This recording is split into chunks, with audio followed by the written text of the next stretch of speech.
corset is not the most comfortable.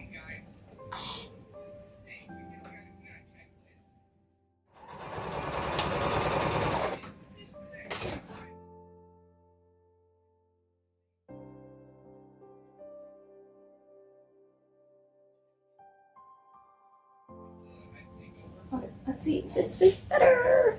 Okay, immediately it's easier to put on, that's for sure. Here, why is there so much here? Okay.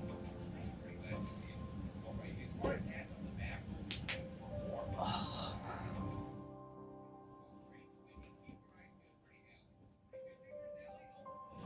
Oh. Okay, you know what? We're making another corset. This just, I'm over it.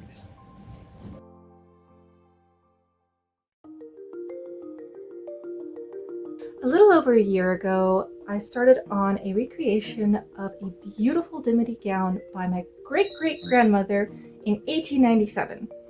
And at the time, I had decided that my recently made 1903-ish straight front corset was going to be close enough to make it work. And I believe that the timing is just about right that straight front corsets were starting to be seen. It's probably not likely that Alice would have worn a straight front corset in 1897. However, it did technically exist at this time, so I'm still on the fence as to whether or not I'm going to create a brand new corset for this project. However, that was a lot of wishful thinking on my part, and it was definitely not true.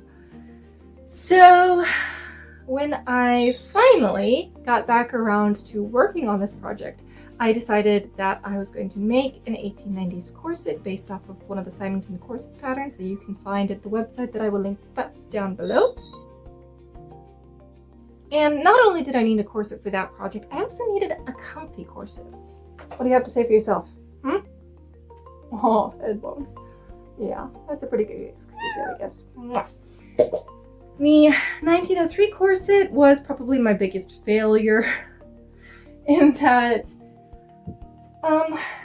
it's very pretty, but I didn't size up the corset pattern at all, and I don't know why.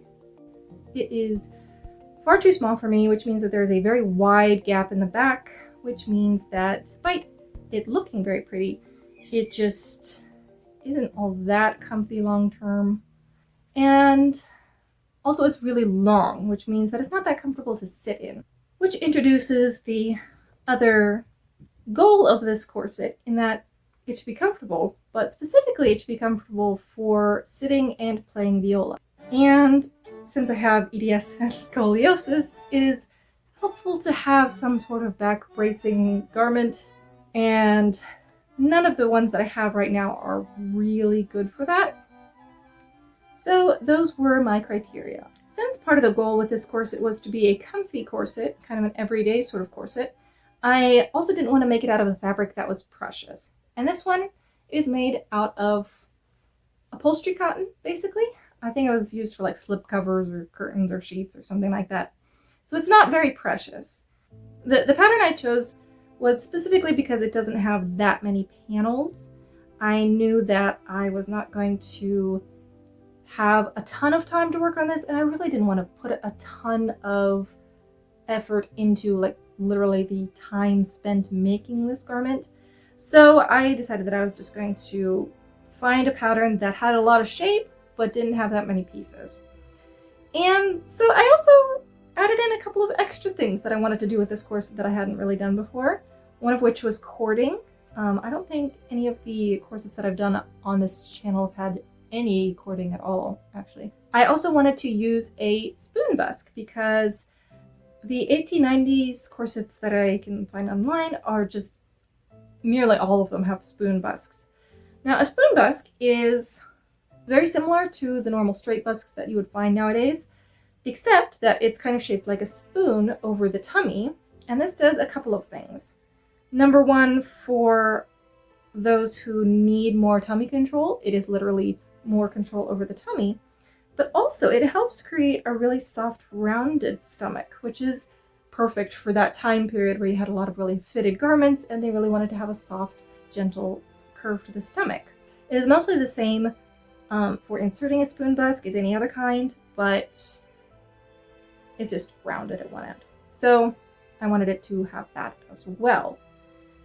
Now, as always, I'm only going to be using plastic boning, which is basically faux baleen.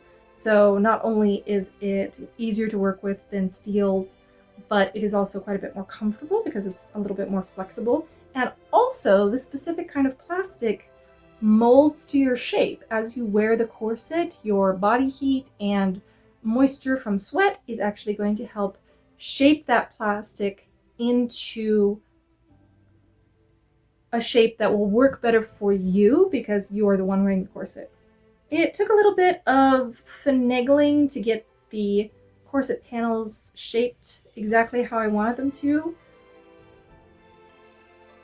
Now, since I didn't have very many panels, I wanted to get the pattern to meet really nicely across the panel joints, and I think I did a really good job with that. It's not absolutely perfect, but it is definitely close enough that you can see the fabric design, and it works pretty well. I'm very happy with how it turned out. As usual, I did French seams between the panels. I like doing French seams on my corsets because, number one, it helps add an extra layer of support. It also helps add a little bit of stiffness to the shape of the corset panels at the seams, which I found helps show off the shape of the corset really well. It almost works like something kind of between boning and cording, which is awesome. And that way I also don't have to do external boning channels. I also don't have any bones that go across corset panels. They are all internal between the fashion fabric layer and the stiffening layer. We've got all of the panels sewn together. We have most of the bones in, but not like really secured well. And this is looking amazing. This is about a 27-inch waist on top of everything that I'm wearing. So that is pretty impressive. We've got a nice small opening in the back. We've got room in the bust. I think some of this is because these bones are not being held in place. So this back is scrunching down a little bit since I'm pulling it pretty tight to make sure that I've got the right amount of space in the back. So I think once these bones are more secured, you can see how far they've come out. This will be longer and this will be further up the barrel of my chest, which is going to be a little bit bigger. It's also nice because we've got lots of space up here to breathe, lots of space for movement. This is very comfortable, actually. And yet, look at this. This is just... I am very, very happy with this. I ended up doing a light green bias tape, which is what I'm currently working on because I'm running up time here as I'm recording this. And I also used a little bit of cotton lace for the top edge just because I wanted to finish it with something.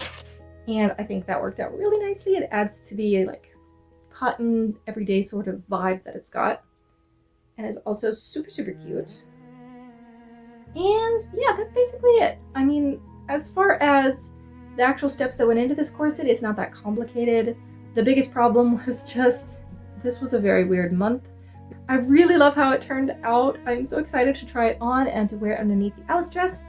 And I am very excited for the next couple of months, which I'm probably going to split the Alice dress project into 2 different videos, just because it's going to be quite the process and I haven't touched it in a long time, so I'm excited to do that. So I will see you next month with hopefully a Alice dress update, and I will see you next time.